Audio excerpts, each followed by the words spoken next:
बिस्मिल्लाहिर्रहमानिर्रहीम। अस्सलाम वालेकुम। प्राइम मिनिस्टर पाकिस्तान इमरान खान साहब ने आज जो ट्रांसमिशन की, जिस ट्रांसमिशन में वो शरीक हुए एहसास प्रोग्राम के लिए फ़ंड रेजिंग, उसमें 55 करोड़ जमा हुए। और उस 3 घंटे की ट्रांसमिशन में, जिसमें 2 घंटों से ज़ायद इमरान खान साहब ख़ुद वहाँ पर बैठे रहे, उसमें उन्होंने 2 इंतहाई अहम ऐलानात किए। और इसी में मौलाना तारिक जमील साहब ने एक ऐसा बयान दिया, एक ऐसी बात बताई जिसके बाद एक नया पिंडोरा बॉक्स खुल गया है और तारिक जमील साहब की काफ़ी मजम्मत भी हो रही है। उस पर भी हम बात करेंगे। जो आज ट्रांसमिशन थी, इसमें 5-6 चैनल्स के एंकर्स को बुलाया गया था। शिफा यूसुफजई और मुनीबा मज़ारी जो हैं वो इसको होस्ट कर रही थी। बाकी भी एंकर्स उसका ऐसा थे। पहले उसमें कुछ जो इंपॉर्टेंट बातें थी उन पर भी हम बात कर लेते हैं। काशिफ अब्बासी साहब ने जैसे बताया कि पाकिस्तानी कौम बहुत ज़्यादा चैरिटी करती है। उन्होंने बताया कि जब ज़ल्ज़ला आया था कश्मीर और KPK के जो इलाके और उन इलाकों में, तो उस वक्त उन्होंने बताया कि जब हम वहाँ पर पहुँचे उसके बाद लोगों ने आना शुरू किया। ट्रकों की लंबी लाइनें थीं जिनमें सामान था। और उन्होंने जज्बा बताया कि एक शख्स जो है वो FX कार, जो कि बड़ी छोटी गाड़ी है, और उसको उसने भरा हुआ था जो ज़रूरत की अशिया थी उनसे तकसीम करने के लिए। तो उन्होंने कहा पाकिस्तानी कौम में ये जज्बा है। और फिर इमरान खान साहब ने भी जब खुद आके बताया और कहा कि लोगों को कि अल्लाह के दिए हुए में से ख़र्च करें। और फिर मैंने आज 2-3 ट्वीट्स भी की थी कि नबी करीम सल्लल्लाहु अलैहि वसल्लम का कोई भी कॉल, उनकी कोई भी हदीस, जो उनकी कही हुई बात है, वो कभी तसव्वुर ही नहीं है कि उसमें कोई ऊँच नीच हो, वो गलत नहीं हो सकती। जब उन नबी करीम सल्लल्लाहु अलैहि वसल्लम का कोई कॉल गलत नहीं हो सकता, वो 100 नहीं 1000% सच होता है और है। तो जिस बात पे नबी करीम सल्लल्लाहु अलैहि वसल्लम कसम खा दें तो उसका फिर आप खुद अंदाज़ा लगा लें। तो नबी करीम सल्लल्लाहु अलैहि वसल्लम ने 3 चीज़ों पर कसम खाई और उनमें से एक ये थी कि जो शख्स सदका करता है उसका माल कम नहीं होता, बल्कि उसके माल में अल्लाह ताला बरकत डालता है और उसमें उसके माल में इजाफ़ा होता है। मैंने जो ट्वीट भी की, आपसे भी जो देखने वाले हैं, ख़ास तौर पे जो पाकिस्तान में देखने वाले हैं, सबसे आसान है कि आप मोबाइल से 6677 पे एक ब्लैंक मैसेज करें या फ़ंड लिख कर मैसेज करें, तो आपके 20 रुपये जो हैं इस प्राइम मिनिस्टर जो रिलीफ फ़ंड है उसमें ऐड होंगे। और कोशिश करें कि सदक़े को अपना मामूल बनाएं। 2 वजूहात हैं जिस वजह से मैं ये कह रहा हूँ आपको। एक तो यह है कि देखें, रोज़ाना अल्लाह ताला के जो फ़रिश्ते हैं वो एक लिस्ट बनाते होंगे कि किन किन लोगों ने अल्लाह की राह में ख़र्च किया, अल्लाह के बंदों पर ख़र्च किया। तो रोज़ाना वो जो लिस्ट बनाते होंगे तो वो कितने खुशनसीब लोग होंगे जिनका रोज़ाना नाम उस लिस्ट में ऐड होता होगा और अल्लाह की बारगाह में पेश होता होगा। तो चाहे आप 20 रुपये रोज़ाना इस फ़ंड में डोनेट करना चाहें, किसी और तरह से किसी की मदद करना चाहें, रोज़ाना बहरहाल कोई ऐसा सदका किया करें।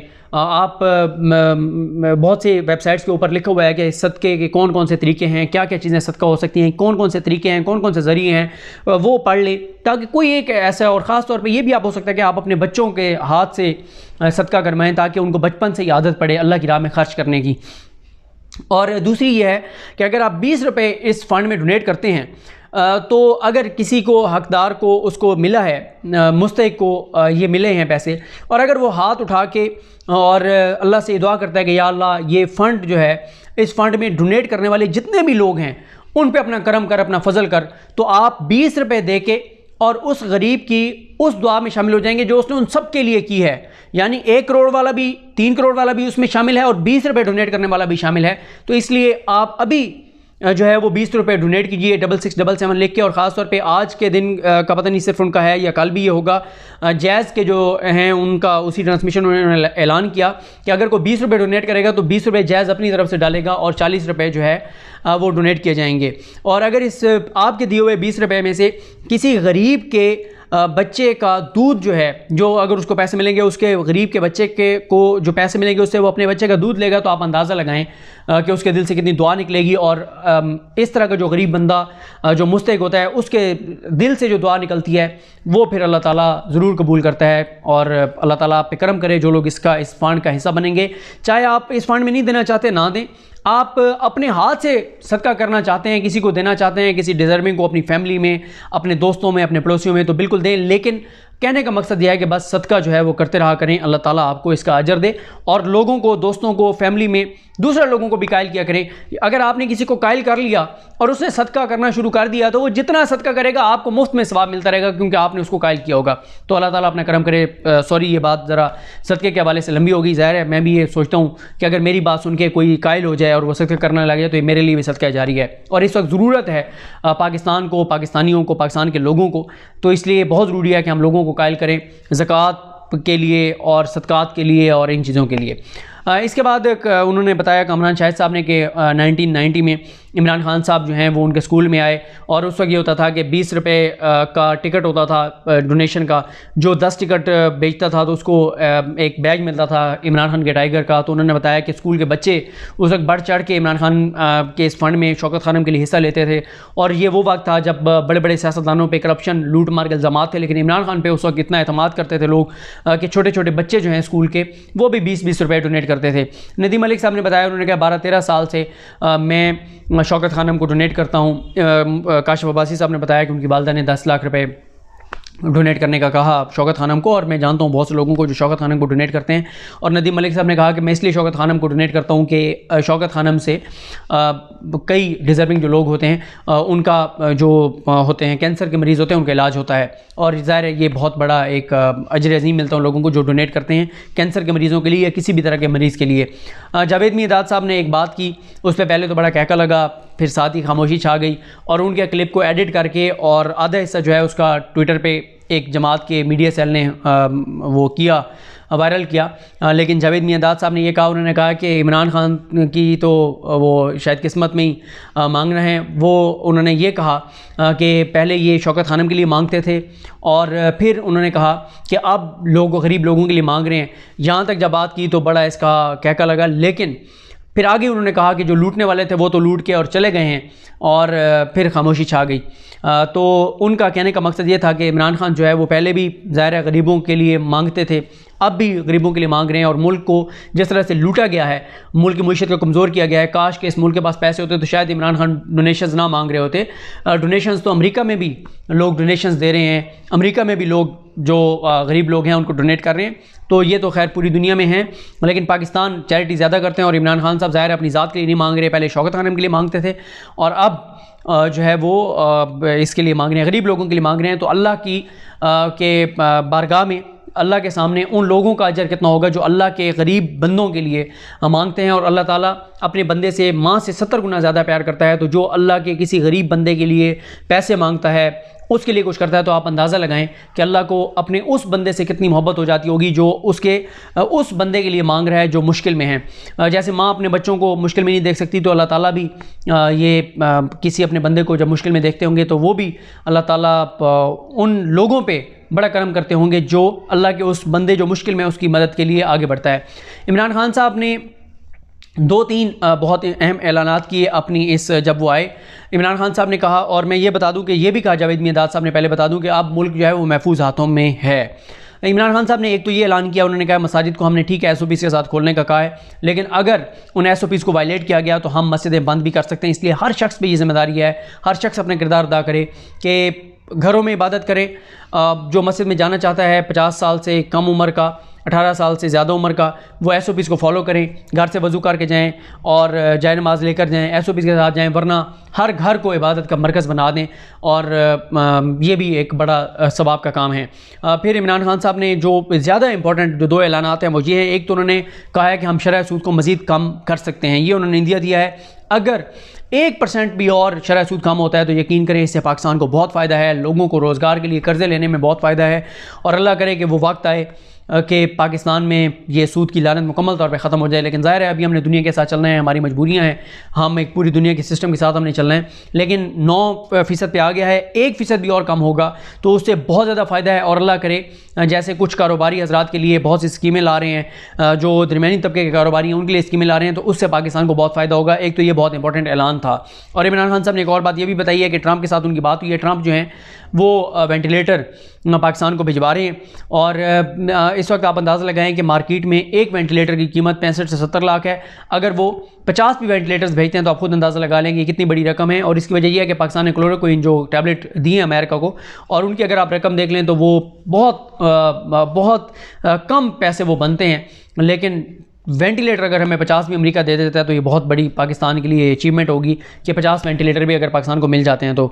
फिर इमरान खान साहब ने दूसरा जो बड़ा ऐलान मैं समझता हूँ किया है, वो कहा है कि पावर सेक्टर के हम जो कंट्रैक्ट्स हैं उनको रिविज़िट करने जा रहे हैं, उन पर नज़रसानी करने जा रहे हैं। यकीन करें अरब पाकिस्तान जो है इनमें झोंक चुका है, इन IPPs को, इन बिजली घरों को। अगर पाकिस्तान रिविज़िट करता है और अरबों रुपए पाकिस्तान को बचते हैं तो ये पाकिस्तान के लोगों पे खर्च होंगे, पाकिस्तान के गरीबों पे खर्च होंगे, ये पाकिस्तान के हेल्थ सिस्टम पे खर्च होंगे। क्योंकि हमारे बिजली, हमारी LNG, हमारे जो बिजली के प्रोजेक्ट्स हैं वो LNG और इन सारी चीज़ों से वाबस्ता हैं। और अगर ये कॉन्ट्रैक्ट्स रिविज़िट होते हैं तो बिजली सस्ती होगी, बिजली सस्ती होगी तो पूरे पाकिस्तान को फ़ायदा है, ख़ासतौर पर हमारी इंडस्ट्रीज़ को फ़ायदा है। उनको जब बिजली सस्ती मिलती है तो चीज़ों की जो पैदावार है, जो बनाने की वो है कीमत है, वो कम पड़ती है, वो सस्ती मिलती हैं। और अगर सस्ती बनती हैं, पाकिस्तान बाहर महंगी बेचता है तो पाकिस्तान की एक्सपोर्ट्स में पाकिस्तान को पैसे ज़्यादा मिलते हैं। हर हवाले से पाकिस्तान को फ़ायदा है। LNG के हवाले से प्राइम मिनिस्टर ने जवाब तो नहीं दिया, लेकिन उन्होंने कहा है कि ये मैं पब्लिकली नहीं बता सकता, लेकिन इस पर काम हो रहा है कि जो शाहिद कंगन अब्बासी साहब ने 15 साल के लिए महंगी LNG का ठेका किया था कतर के साथ, उस पर पाकिस्तान कोशिश कर रहा है कि रिविज़िट हो और पाकिस्तान को सस्ती LNG मिले, उससे पाकिस्तान को बहुत फ़ायदा होगा। इस वक्त इंटरनेशनली LNG की कीमतें बहुत कम है, लेकिन पाकिस्तान मजबूर है शाहिद कंगन अब्बासी साहब के किए हुए उस कॉन्ट्रैक्ट का जो महंगा किया गया था 15 साल के लिए, पाकिस्तान अब उसको वन साइडेड ख़त्म नहीं कर सकता। लेकिन अगर दूसरा मुल्क मेहरबानी करे, और इमरान खान साहब के अच्छे तल्लुकात हैं कतर के साथ, अगर वो पाकिस्तान को रिलीफ देते हैं तो ये पाकिस्तान को बहुत ज़्यादा फ़ायदा होगा। और इमरान खान साहब को फिर कामरान शाहिद साहब ने कहा कि आप क्यों नहीं गले लगाते उनको, शहबाज शरीफ को, आसिफ अली जरदारी को। तो उन्होंने कहा कि अगर मैंने उनको इस फ़ंड में साथ मिलाया तो हो सकता है ये फ़ंड ड्रॉप हो जाएँ, लोग फिर इस फ़ंड पे इतना एतमाद नहीं करेंगे कि इसमें तो जरदारी साहब भी आ गए, नवाज शरीफ साहब, शहबाज शरीफ साहब भी आ गए। और इमरान खान साहब ने कहा है कि अगर वो डोनेट करना, अगर उनको इतनी फ़िक्र है मुल्क की, कौम की, तो वो फिर वो पैसे जो लूटे हुए हैं, जो बाहर रखे हुए हैं, वो वापस ले आएँ पाकिस्तान में, ताकि पाकिस्तान को उसका फ़ायदा हो। इमरान खान साहब ने दोबारा ये कहा है कि कौम को एहसास ज़िम्मेदारी अदा करना होगा, हर शख्स को, हर फ़र्द को अपनी ज़िम्मेदारी अदा करनी होगी, ताकि पाकिस्तान जो है वो पाकिस्तान इस मुश्किल से निकल सके। शिफा यूसुफ़ज़ई ने बहुत अच्छा मशवरा दिया। शिफा ने कहा कि पाकिस्तान जो बहुत सारी चीज़ें इंपोर्ट करता है, पाकिस्तान में एक कैपेसिटी है कि वो चीज़ें पाकिस्तान खुद बनाना शुरू कर दे, ताकि हमारी इंपोर्ट्स कम हो और हर प्रोडक्ट जो हमें चाहिए, जो हम पाकिस्तान में तैयार कर सकते हैं, जैसे वेंटिलेटर है, जैसे अल्ट्रासाउंड वाली मशीनें हैं, जैसे डायलिसिस वाली मशीनें हैं, जैसे उन्होंने और बहुत सारे उन्होंने कहा प्रोडक्ट्स हैं जो पाकिस्तान बहुत बड़ी तादाद में इंपोर्ट करता है, जो पाकिस्तान में तैयार हो सकती हैं वो पाकिस्तान को तैयार करनी चाहिए, ताकि पाकिस्तान इंपोर्ट्स कम से कम करे और वो चीज़ें बना के बल्कि पाकिस्तान एक्सपोर्ट करे। फिर उसके बाद तारिक जमील साहब आए। तारिक जमील साहब ने बहुत इंपॉर्टेंट बातें की, वो आप क्लिप उनका जाके सुनिएगा। लेकिन जब उन्होंने ये कहा कि पाकिस्तान से झूठ ख़त्म होना चाहिए, बेहयाई ख़त्म होनी चाहिए, और झूठ के लिए उन्होंने कहा कि मैंने एक चैनल के मालिक से कहा कि आप अपने चैनल पे झूठ जो है वो ख़त्म कर दें, कि झूठ ना दिखाएं, झूठ ना बताएं। तो उन्होंने कहा कि झूठ बंद नहीं हो सकता, चैनल बंद हो सकता है। यानी चैनल अगर चलाना है तो मजबूरी है झूठ बोलना। ये जो उन्होंने बात की, तो अब बहुत से एंकर्स उस पर ट्वीट्स कर रहे हैं, उनकी मजम्मत कर रहे हैं। ये एक ऐसी बात है जिसने मनिया एक पिंडोरा बॉक्स खोल दिया है कि अब तो चैनल मालिकान खुद ये एतराफ़ करते हैं कि हम झूठ बोलते हैं, झूठ के बगैर हम चैनल नहीं चला सकते।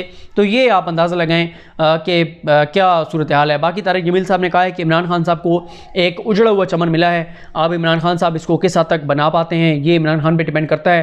तो बहरहाल इस सारे क्राइसिस में अब तक तो इमरान खान साहब जो हैं वो अपने जो है वो बहुत उन पर दबाव है, बहुत प्रेशर है, लेकिन वो अच्छे खेलते हुए नज़र आ रहे हैं और अच्छे फैसले करते हुए नज़र आ रहे हैं।